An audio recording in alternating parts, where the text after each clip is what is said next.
A friend asked me, if Jesus is God, why did he have to pray? It's a question that has crossed many minds.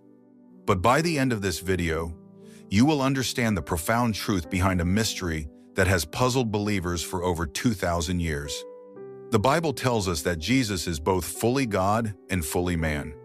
As John chapter 1 verse 14 says, "And the Word was made flesh and dwelled among us."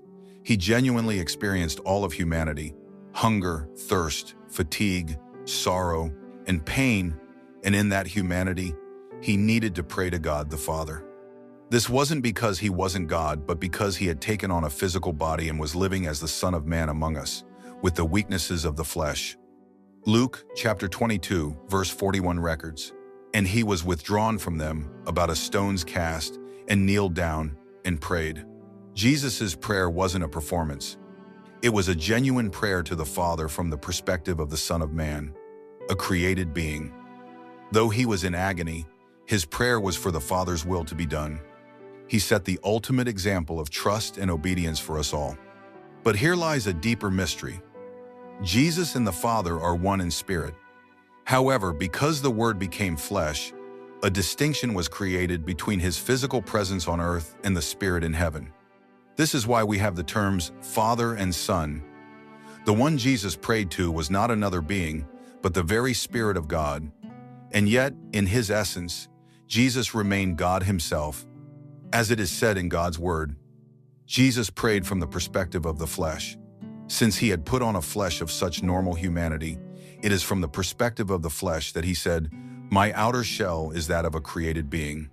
Since I put on a flesh to come to this earth, I am now a long, long way from heaven." For this reason, he could only pray to God the Father from the perspective of the flesh. This was his duty, and it was that which the incarnate Spirit of God should be furnished with.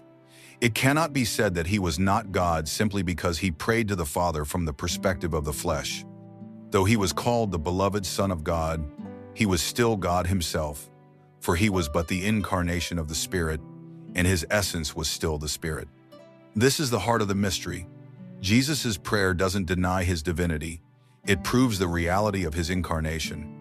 He is both the Most High God and the Son of Man who sacrificed everything to save us. If even Jesus Christ prayed constantly to seek the Father's will, how much more should we? Today, he extends the same invitation to us. Ask, and it shall be given you. Seek, and you shall find. Knock, and it shall be opened to you. Are you willing, like Jesus, to pray often and build an intimate relationship with God?